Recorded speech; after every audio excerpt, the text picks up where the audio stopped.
बड़ी खबर के साथ में शुरुआत करते हैं। उत्तर भारत में कड़ाके की सर्दी, दिल्ली एनसीआर में घना कोहरा छाया रहा। ठंड से बचने के लिए अलाव का लोग सहारा ले रहे हैं। यूपी, एमपी, राजस्थान में घना कोहरा, पंजाब, हरियाणा में भी घना कोहरा और ठंड है। कोहरे के कारण से विमान सेवा भी प्रभावित है। दिल्ली आने जाने वाली कई फ्लाइट्स को रद्द करना पड़ा। कोहरे के कारण से कई ट्रेन भी देरी से चल रही हैं। बिल्कुल, तो घना कोहरा, विजिबिलिटी जीरो और इसके चलते लोगों को काफी परेशानी भी हो रही है। यातायात भी पूरे तरीके से ठप पड़ चुका है और आप तस्वीरों में अंदाजा भी लगा पाएंगे कि कितना ज्यादा कोहरा है।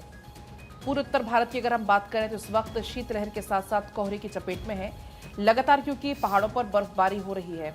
हालांकि अभी 1 से 2 दिन में और ज्यादा पारा गिरने की संभावना है, क्योंकि दिल्ली एनसीआर में बारिश की संभावना भी जताई जा रही है कि एक बार बारिश होगी और बारिश के बाद हो सकता है कि जो प्रदूषण है उससे थोड़ी राहत मिले, लेकिन ठंड और ज्यादा बढ़ने वाली है। उत्तर भारत में कड़ाके की सर्दी का सितम लगातार जारी है। पंजाब, हरियाणा में भी कुछ स्थिति यही है। 6 तस्वीरें अब आप देखिए।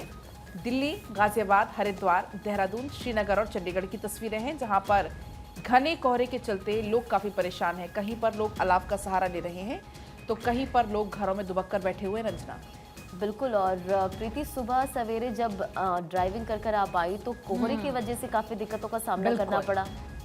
रंजना, बहुत ज़्यादा दिक्कतों का सामना करना पड़ता है और बहुत ज़्यादा रिस्की भी ये होता है। पूजा जी और मैं तो खुद से ड्राइव करके आते हैं, तो इस बात को बखूबी हम खुद समझ सकते हैं कि कैसे आपको ये देखना पड़ता है कहाँ पर टर्न लेना है, आप कैसे गाड़ी चलाते हैं कि कोई गाड़ी के आगे ना आ जाए या कहीं पर आपकी टक्कर दूसरा जैसे कई बार क्या होता है कि कई जगहों पर अंधेरा भी होता है। जैसे अभी हम जब आ रहे थे आज सुबह तो कई रोड्स पर अंधेरे में कोहरा, तो वो और ज़्यादा चैलेंजिंग होता है। और ऐसे में आपको अपने आप को तो बचाना है, लेकिन सामने जो लोग हैं आपको उनको भी बचाना है कि ऐसा ना हो कि किसी से आपकी टक्कर हो जाए, ऐसा ना हो कि आपकी वजह से किसी को चोट आ जाए या आपकी वजह से कोई एक्सीडेंट हो जाए। और सबसे बड़ी बात, रास्ते में मवेशी भी आ जाते हैं।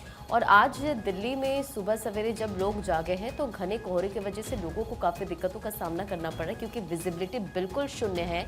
और ऐसे में ड्राइविंग आप भी सुबह आई हैं तो आप तो बिल्कुल वही एक्सपीरियंस हम लगातार अपने दर्शकों को भी बता रहे और तस्वीरों मैं और रंजना बात भी कर रहे थे। हम अपने ड्राइवर को बार बार इस बात को लेकर सचेत कर रहे थे कि विजिबिलिटी जीरो है।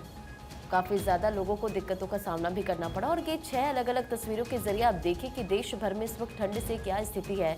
चंडीगढ़ की तस्वीर हो, हरिद्वार हो, श्रीनगर हो, देहरादून हो, गाजियाबाद में देखिए लोग अलाव का सहारा लेते नजर आ रहे हैं। और बढ़ेंगे पूजा आगे, आप बढ़ेंगे और बढ़कर आगे बढ़ेंगे अपने हमारे जो सहयोगी हैं उनकी तरफ, क्योंकि वो बता रहे हैं अब दिल्ली का हाल कि अभी क्या स्थिति है। दिल्ली से अक्षरा हमारे साथ जुड़ेंगे, शिमला से रॉबिन शर्मा और रांची से धनंजय मंडल हमारे साथ जुड़ेंगे। सबसे पहले एक बार अक्षय का रुख करते हुए, अक्षय, आप दिल्ली का हाल क्या है, क्योंकि सुबह बिल्कुल जीरो विजिबिलिटी थी, अभी क्या स्थिति है?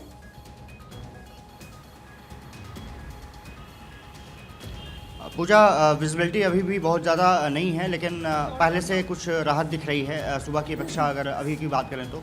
लेकिन जिस तरह से डेंस फॉग दिल्ली में है और जिस तरह से कोहरे की चादर दिल्ली एनसीआर में पूरी तरह से दिखने को मिल रही है, साफ तौर पर है कि ऐसे मौसम का अंदाज़ा मौसम विभाग ने लगाया था और आने वाले समय में ये कहा जा रहा है कि बारिश भी संभावित है।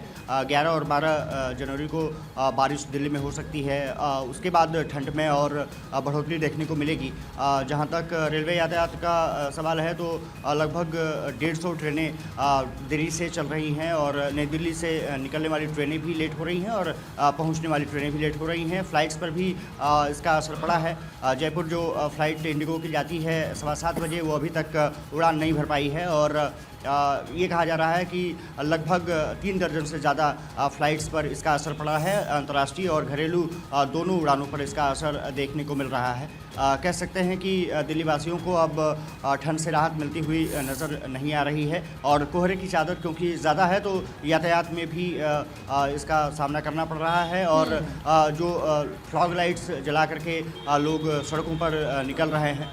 कुछ तस्वीरें मैं थोड़ा सा कहूँगा कि सिबली दिखा सके, क्योंकि अभी भी बहुत ज़्यादा स्थिति में सुधार आता हुआ नहीं दिख रहा है। जो भी आप देखेंगे एकदम कोहरे की चादर आपको देखने को मिलेगी और और अभी अगर बात करें तो सीवियर कंडीशन में AQI भी है, लगभग 410 के आसपास का AQI लेवल है, और जो कि सुधरता हुआ भी नहीं दिख रहा है। तो लोगों को सांस लेने में भी दिक्कतों का सामना करना पड़ रहा है। बिल्कुल फिलहाल अक्षय, मौसम में लगभग 8 बज गए हैं, लेकिन अभी फिलहाल मौसम खुलता हुआ जरा भी यहाँ पर नजर नहीं आ रहा। आपके पास लौटेंगे, एक बार शिमला चलेंगे, रॉबिन वहां से है। हालांकि शिमला में तो हम देख पा रहे कि हल्की हल्की सी धूप भी खिली हुई है।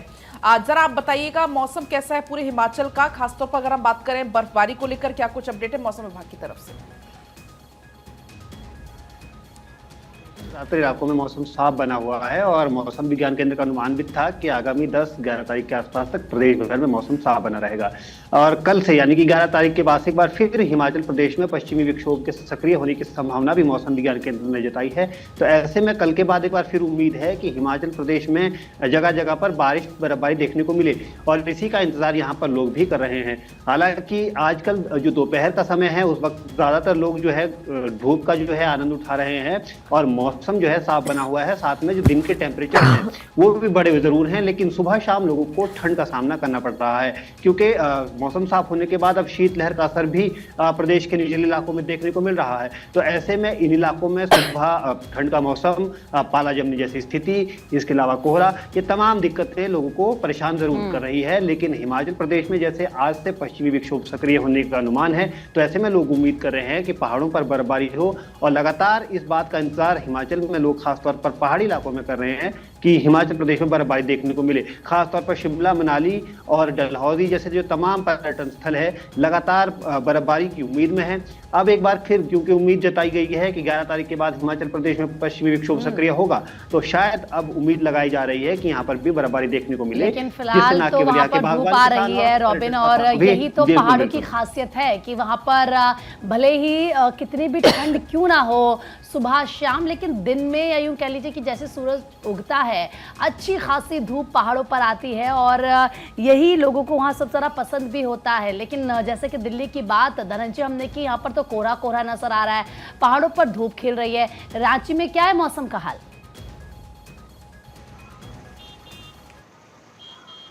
देखिए, पहाड़ों में जिस तरह से बर्फबारी हुई है उसके असर झारखंड की राजधानी रांची से पूरे झारखंड में देखने को मिल रही है।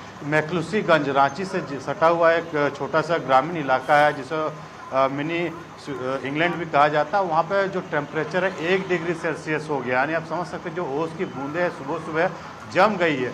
और जो लोहरदगा का 3 डिग्री टेम्परेचर है, लातेहार का टेम्परेचर 5 डिग्री के आसपास है, रांची का टेम्परेचर 8 डिग्री बना हुआ। तो जितने भी यानी 2400 जिला का जो टेम्परेचर है 10 डिग्री से नीचे आ चुका है। और सुबह और शाम का जो वक्त है कड़ाके की ठंड पड़ रही है, यानी जो शीतलहर का जो खासा असर वो देखने को मिल रहा है। और जो शीतलहर जितनी तेज हवा और उतनी ज़्यादा यहाँ पे ठंड पड़ रही है। लेकिन हालांकि 10 बजे के बाद जैसे धूप निकलती है, धूप का जो प्रकाश तेज होता है उससे लोगों को गर्माहट महसूस होता है। दिन भर 3 बजे के आसपास गर्माहट महसूस होती है, लेकिन 3 बजे के बाद यानी जैसे शाम ढलता है उसके बाद पूरी रात भर सर्द हवाओं का चपेट में राजधानी रांची से पूरे झारखंड का इलाका है। इससे देखिए सबसे बड़ी जो दिक्कतें हैं, सबसे बड़ी दिक्कतें बच्चों और जो हार्ट के जो पेशेंट हैं उन लोगों को दिक्कतें हो रही है।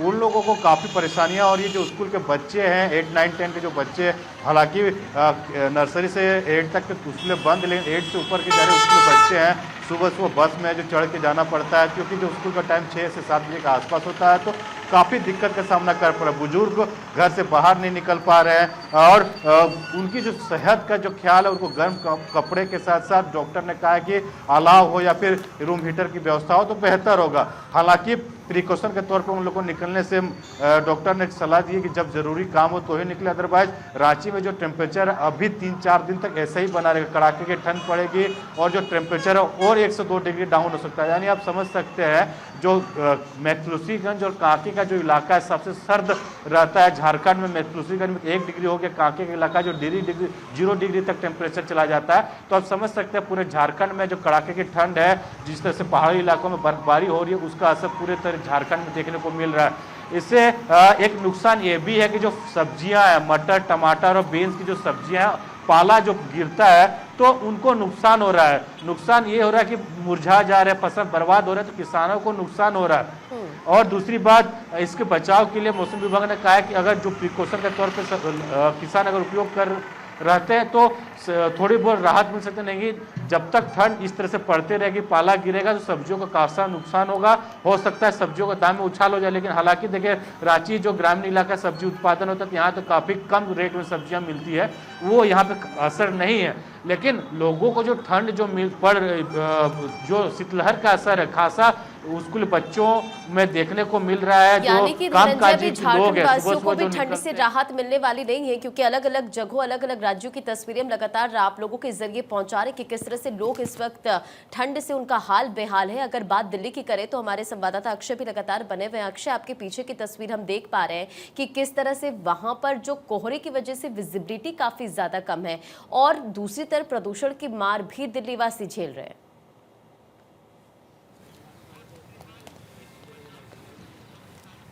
बिल्कुल, जिस तरह से एक्वा लेवल लगातार बढ़ रहा है वो निश्चित रूप से मुसीबत दोहरी मार दिल्ली वासियों के लिए है। और सरकार की जो कोशिशें हैं कि एक्वा लेवल को कम किया जाए वो कम होता हुआ दिख नहीं रहा है। और ठंड बढ़ने के साथ ही रैन बसेरों की जो संख्या है उसमें कुछ इजाफा जरूर किया गया है, लेकिन अभी भी लोग आसमान के नीचे सोने को मजबूर हैं। दिल्ली एम्स के जो तमाम जगहों पर एक रैन बसेरा है लेकिन पूरी तरह से फुल है। वहाँ पर तमाम जगहों से लोग मरीज के साथ तीमारदार जो आए हुए हैं वो खुले आसमान के नीचे रहने पर मजबूर है। और वो ये बताता है कि निश्चित रूप से स्थिति सही नहीं है। कई जगहों अलाव का सहारा लेते हुए लोग नज़र आए। कुछ लोग ये भी पूछते हुए नज़र आए कि रैन बसेरा कहाँ में उनको मिल सकता है। इसका मतलब साफ है कि अब दिल्ली सरकार को और यहाँ के जो प्रशासन है इस पर थोड़ी सी नज़र जरूर रखनी होगी, क्योंकि दूर दराज से लोग अपना इलाज कराने यहाँ पहुँच रहे हैं और अगर सुविधा नहीं होगी तो फिर उनको निश्चित रूप से परेशानियों का सामना करना पड़ेगा। क्योंकि टेम्परेचर लगातार डिप हो रहा है। सुबह 5:30 बजे के आसपास टेम्परेचर जो 9 डिग्री था वो लगभग 6 डिग्री के आसपास पहुंच चुका है। इसका मतलब है कि ठंड अब दिल्ली में लगातार बढ़ती जाएगी और अगर उसको सही तरीके से नहीं किया गया तो तमाम परेशानियों का सामना लोगों को करना पड़ेगा। और एडवाइजरी भी जारी की गई है खास करके एयरपोर्ट्स को लेकर के कि अगर कोई यात्री फ़्लाइट से अपनी यात्रा कर रहे हैं तो पहले एयरलाइंस के टच में आएँ, उनसे जानकारी लें, क्योंकि फ़्लाइट लगातार डाइवर्ट हो रही हैं। और खास बात ये रही कि कुछ फ़्लाइट्स उड़ भी नहीं पा रही हैं। घरेलू उड़ानों पर भी असर पड़ रहा है और अंतर्राष्ट्रीय उड़ानों पर भी असर पड़ रहा है। तो लोगों को अगर यात्रा करना है तो तमाम एडवाइजरी जो जारी की गई है उसको भी ध्यान रखना होगा।